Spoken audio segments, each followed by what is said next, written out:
इस लेक्चर में हम वेक्टर्स का पार्ट वन स्टार्ट कर रहे हैं। यहाँ से आपका पूरा वेक्टर चैप्टर का फाउंडेशन बनेगा। और वेक्टर चैप्टर का फाउंडेशन मतलब फिजिक्स का फाउंडेशन बहुत इम्पोर्टेंट है। आप इस पे धीरे धीरे आगे बढ़े। पहले हम समझेंगे स्केलर और वेक्टर का डिफरेंस, फिर वेक्टर को कैसे रिप्रेजेंट करते हैं, और फिर triangle law, parallelogram, subtraction, polygon law का आइडिया। तो चलिए शुरू करते हैं। सबसे पहले हम देखेंगे स्केलर और वेक्टर का बेसिक आइडिया और कुछ सिंपल एग्जांपल्स। फिर हम समझेंगे कि वेक्टर को ग्राफिकली कैसे रिप्रेजेंट करते हैं, एरो से, नोटेशन ये क्या होती है। उसके बाद कब दो वेक्टर्स इक्वल कहते हैं और angle between two vectors exactly क्या होता है। फिर एक वेक्टर को किसी नंबर मतलब स्केलर से मल्टीप्लाई करने पे क्या होता है, डायरेक्शन सेम रहती है या चेंज होती है, मैग्नीट्यूड कैसे चेंज होता है।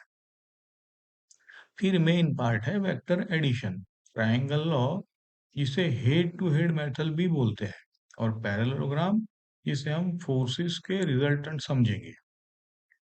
एंड में वेक्टर सब्ट्रैक्शन और पॉलीगॉन लॉ का बेसिक आइडिया देखेंगे। इसे मल्टीपल वेक्टर्स को एक साथ ऐड करना आ जाता है। फिजिक्स में कुछ क्वांटिटीज ऐसी होती हैं जो सिर्फ एक नंबर से प्लस यूनिट से कंप्लीट डिस्क्राइब हो जाती है। जैसे मास 5 किलोग्राम, बस डायरेक्शन की कोई जरूरत नहीं। ऐसे क्वांटिटीज को हम बोलते हैं स्केलर्स। इनका एडिशन बिल्कुल नॉर्मल अलजीब्रा जैसा होता है। 5 kg, 2 kg, 7 kg, simple. Litre का एग्जाम्पल भी वैसे ही है। 2 लीटर मिल्क डालो या 1 + 1 लीटर वाटर डालो, वॉल्यूम तो 3 लीटर हो जाएगा। Scalar addition. लेकिन जब हम मोशन की बात करते हैं, जैसे कार चल रही है, तो दो सवाल तुरंत उठते हैं। पहला, किस डायरेक्शन में चल रही है, दूसरा, कितनी फास्ट चल रही है। इसका मतलब सिर्फ मैग्नीट्यूड या स्पीड नहीं, डायरेक्शन भी चाहिए। जब मैग्नीट्यूड पर डायरेक्शन दोनों मिलकर क्वांटिटी को डिस्क्राइब करते हैं, तो हम उसे वेक्टर कहते हैं, जैसे वेलोसिटी। दूसरा, मैं आगे आपको वेक्टर का बहुत ही मैथमेटिकल टेक्निकल डेफिनेशन दूंगा, अभी जरूरत नहीं है। एग्जाम्पल ले लेते हैं। Position, displacement, velocity, acceleration, force, ये सब वेक्टर्स हैं क्योंकि इनका डायरेक्शन मैटर करता है। अब एक थोड़ा फॉर्मल डेफिनेशन लेते हैं जो एनसीईआरटी जेई लेवल पर यूजफुल है। कोई फिजिकल क्वांटिटी वेक्टर तब होगी जब पहला उसका मैग्नीट्यूड हो और डायरेक्शन स्पेसिफाइड। दूसरा, जब हम ऐसे क्वांटिटीज को ऐड करते हैं तो ये पैरेललोग्राम लॉ या एडिशन फॉलो करे, या बस यही पर मैं आपको मैथमेटिकल चीज है ये। अ, अगर दोनों में से कोई कंडीशन फेल हो जाती है तो ये वेक्टर नहीं है। अब सबसे सटल पॉइंट है यहाँ पे। अगर कोई क्वांटिटी वेक्टर है तो ऑब्वियस है डायरेक्शन होगी ही होगी। बट उल्टा हमेशा ट्रू नहीं होता है। कुछ क्वांटिटीज डायरेक्शन साथ आती है फिर भी वेक्टर्स नहीं कहलाती, समझे आप। क्योंकि उनका एडिशन जो है वो ट्रायंगल लॉ या पैरेललोग्राम नहीं फॉलो करता है। जैसे टाइम का एरो होता है पास्ट से फ्यूचर की तरफ, प्रेशर का डायरेक्शन सरफेस के परपेंडिकुलर होता है। सरफेस टेंशन का डायरेक्शन लाइन के अलोंग सोचा जा सकता है। करंट डेंसिटी का डायरेक्शन होता है। लेकिन फिर भी इन्हें हम वेक्टर नहीं कहते हैं। करंट डेंसिटी तो नहीं कहूंगा मैं, करंट, क्योंकि इनका एडिशन सिंपल स्केलर जैसे ही ट्रीट करते हैं, है ना। इनको पैरेललोग्राम की जरूरत नहीं है। ये मेन पॉइंट है, इसको आप कभी पॉज करके एक बार और रिपीट करना कर लीजिए। नोटेशन देखो, एक वेक्टर को हम यूजुअली ये जो है ना एरो के साथ लिखते हैं, या फिर बोल्ड कभी कभी हो जाता है।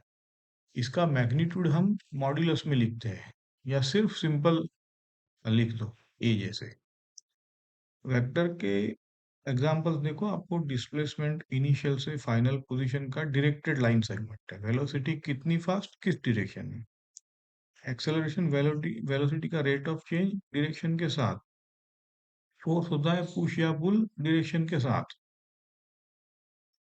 स्केलर का एग्जांपल आपको पता है, मास, टेम्परेचर, टाइम, एनर्जी, वर्क। हाँ, सब सिर्फ नंबर, यूनिट होना चाहिए वो कंप्लीटनेस के लिए, लेकिन डायरेक्शन की जरूरत नहीं है। तो वेक्टर को एक स्ट्रेट एरो से रिप्रेजेंट करते हैं। यहाँ टेल स्टार्टिंग पॉइंट दिखाता है और एरो का हेड एंडिंग पॉइंट दिखाता है या डायरेक्शन बताता है। एरो की लेंथ किसी स्केलर पर मैग्नीट्यूड रिप्रेजेंट करता है ना, मतलब आप किसी स्केल ले लो आप, तो जैसे 1 सेंटीमीटर ले लो तो 5 न्यूटन मान लो ऐसा। तो 3 सेंटीमीटर आपका 15 हो जाएगा ऐसे।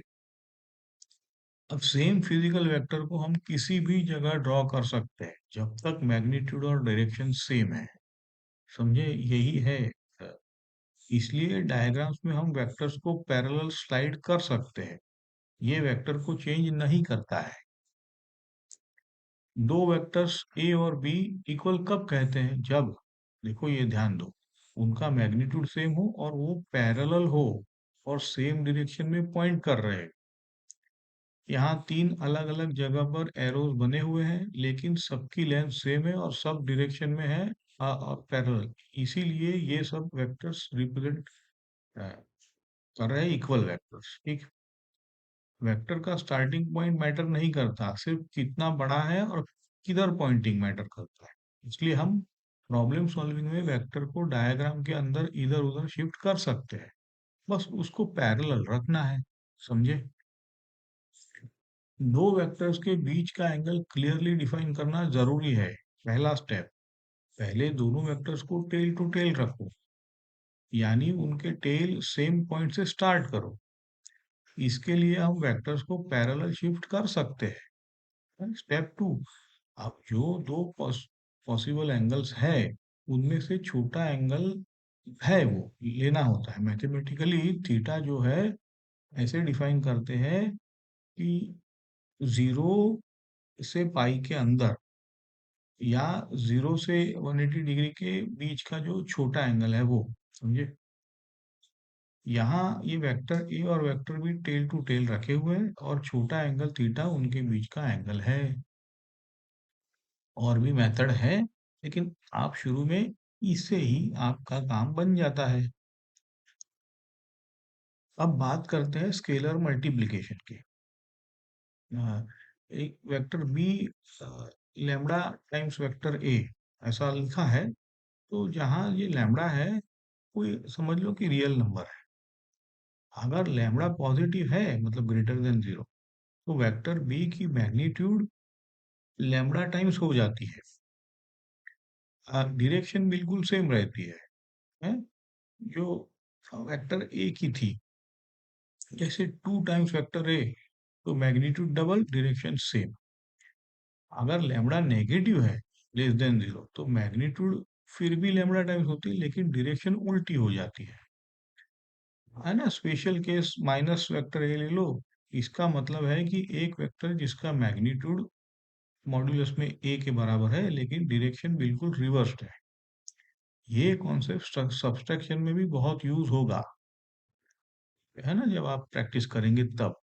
अभी तो आप देख लो। अब एक इंट्यूटिव बात देखते हैं, क्यों हम वेक्टर्स को स्केलर की तरह सिंपल ऐड नहीं कर सकते। हाँ, कभी कभार पूछ लेते हैं बच्चे, तो देखो स्केलर केस में हमने जैसे देखा 2 लीटर मिल्क 1 लीटर वाटर तो 3 लीटर मिक्सचर, सब सही है, कोई कंफ्यूजन नहीं है। अब फोर्सेस का एग्जांपल लो, दो लोग एक बॉक्स को 10 न्यूटन से पुश कर रहे हैं लेकिन बिल्कुल अपोजिट डायरेक्शन में। अगर हम स्केलर की तरह ऐड करें तो 20 हो जाएगा, लेकिन रियल लाइफ में बॉक्स तो हिलता ही नहीं है, मतलब क्या हुआ, नेट फोर्स 0 होना चाहिए उसके ऊपर। ना यहाँ से क्लियर है कि वेक्टर्स का एडिशन स्केलर जैसा नहीं होता है, उनके डायरेक्शन भी कंबाइन होने चाहिए, इसलिए हम एक अलग रूल यूज करते हैं जिसे बोलते हैं वेक्टर अलजीब्रा। नोटेशन से भी ध्यान देने की बात है, ये a plus B equal to C ये वेक्टर सम है ना, जैसे पर इसमें डायरेक्शन का ध्यान रखेंगे, ग्राफिकल मेथड को कंपोनेंट्स में भी यूज करेंगे, कंपोनेंट्स वाला जो है। अब simple a plus B equal to C तो न्यूमेरिकल एडिशन है जिसमें डायरेक्शन का कोई रोल नहीं।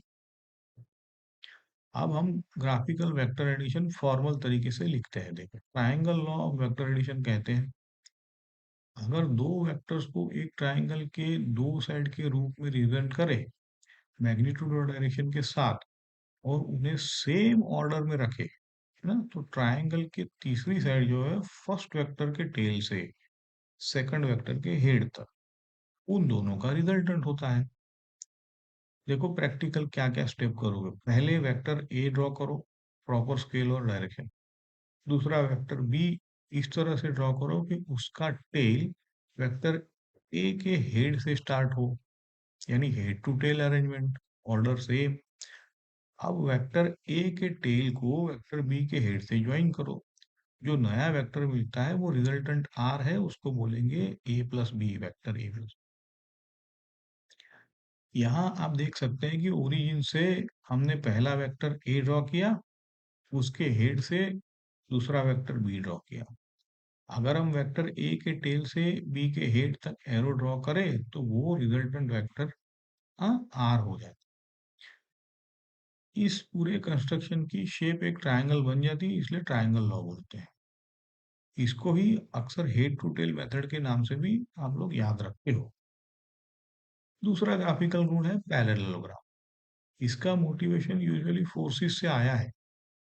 सोचिए एक बॉक्स को दो लोग दो डायरेक्शन में पुल कर रहे हैं, F1 और F2 के साथ, एंगल इनके बीच थीटा ले लो। अगर सिर्फ F1 लगती तो बॉक्स उसी लाइन में मूव करता, और अगर सिर्फ F2 लगती तो उसी लाइन में मूव होता।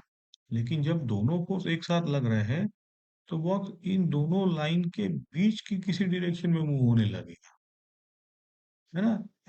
एक्सपेरिमेंट करोगे तो पता चलता है कि ये डायरेक्शन जो है उन दोनों फोर्सेस के एडजेसेंट साइड मानकर पैरेललोग्राम बनाने पर डायगोनल वाली डायरेक्शन होती है।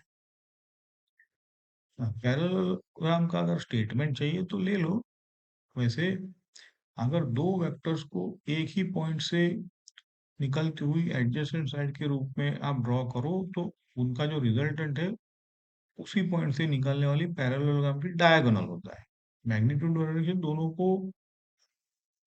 इस अब दोनों का मतलब आप वो सेंस रखो, बस यही है। देखो यहाँ पॉइंट ओ से दो वेक्टर्स ड्रॉ कर लो, F1 नीचे वाली साइड, F2 ऊपर की। इन दोनों को एडजेसेंट साइड मानकर हमने डॉटेड लाइंस के साथ पूरा पैरेललोग्राम है ना OPR क्यू कंप्लीट किया है। अब O से R तक जो डायगोनल एरो है यही दोनों वेक्टर्स का रिजल्टेंट दिखाता है। जब भी दो वेक्टर्स एक ही पॉइंट से निकलते हैं उनको पैरेललोग्राम साइड की तरह सोचकर हम रिजल्टेंट डायगोनल से रिप्रेजेंट कर सकते हैं, खत्म, बात इतनी है। अब सबसे सब सब्ट्रैक्शन की बात करो तो मतलब ये शुरुआत में आपको मतलब यही है, ट्रिक है जो भी है। ए प्लस बी अब हम सीखा है, अब हम लिखेंगे मैथमेटिकली ए माइनस बी को ए प्लस माइनस ऑफ बी, यानी सब्ट्रैक्शन असल में एडिशन ही है, बस दूसरे वेक्टर को नेगेटिव बनाकर ऐड कर दिया है।